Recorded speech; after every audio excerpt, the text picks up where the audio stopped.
Assalamualaikum warahmatullahi wabarakatuh. Tabi pun, perkenalkan saya Susi Hernani, calon guru penggerak Angkatan 9 SMA Negeri 3 Metro, Lampung.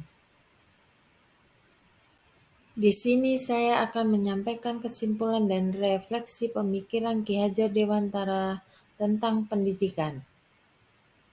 Menurut Ki Hajar Dewantara, pengajaran adalah bagian dari pendidikan. Pengajaran merupakan proses pendidikan dalam memberi ilmu dan berfaedah untuk kecakapan hidup anak secara lahir dan batin.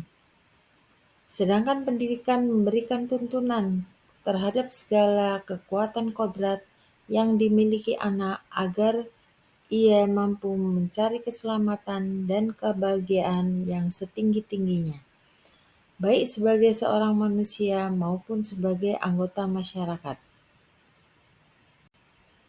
Sifat yang harus dimiliki menurut Ki Hajar Dewantara yang pertama yaitu semangat belajar.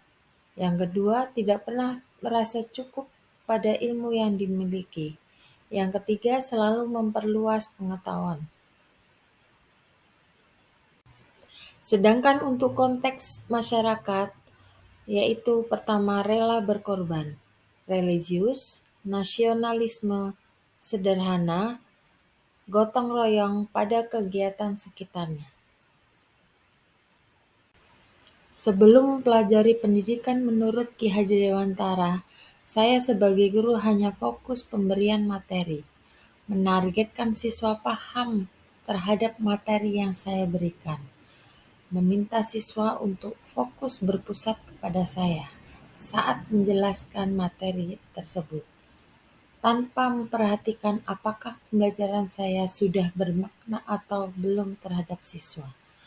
Dalam pembelajaran saya lebih sering menggunakan metode dan strategi yang menurut saya bagus, tetapi tidak pernah memperhatikan kebutuhan dan apa yang siswa inginkan dalam pembelajaran.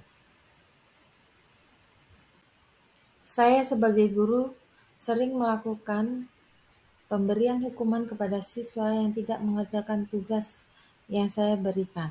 Selain itu, saya meminta siswa agar duduk rapi, tertib, dan diam, dengan pandangan berpusat kepada saya.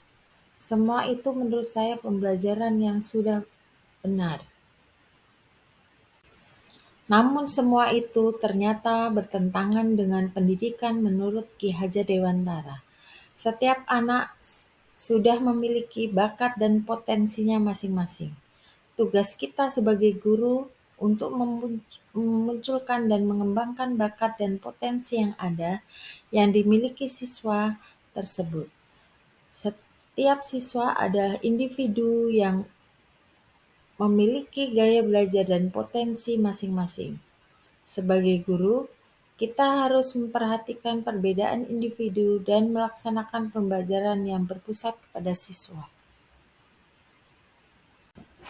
Sebaiknya sebelum memulai pembelajaran, kita harusnya sebagai guru melakukan diagnostik awal untuk mengetahui gaya belajar siswa, latar belakang siswa, metode belajar apa yang mereka inginkan, sehingga kita sebagai guru dapat merancang pembelajaran yang tepat sesuai dengan kebutuhan siswa.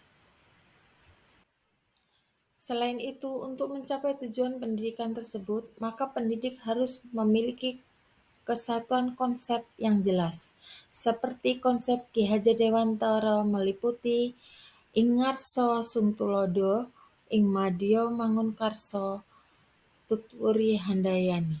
Ing ngarsa sumtulodo yaitu artinya sebagai guru atau pendidik harus bisa menjadi teladan untuk semua peserta didik. Ing madya mangunkarsa, pendidik mampu menciptakan ide bagi peserta didik. Dan terakhir, tuturi handayani, pendidik harus mampu memberikan motivasi dan arahan untuk peserta didik. Setelah mempelajari pendidikan menurut Ki Hajar Dewantara, rencana yang akan saya lakukan yang pertama, merancang dan melakukan asesmen diagnostik awal untuk mengetahui profil dan gaya belajar siswa. Yang kedua, merancang pembelajaran sesuai dengan hasil asesmen. Dan yang ketiga, membuat kesepakatan belajar dengan siswa. Yang terakhir, memberikan variasi bentuk tugas sesuai dengan potensi siswa dan melaksanakan metode pembelajaran yang lebih rileks dan nyaman. Sekian kesimpulan dan refleksi pendidikan menurut Ki Hajar Dewantara. Terima kasih, semoga bermanfaat. Wassalamualaikum warahmatullahi wabarakatuh.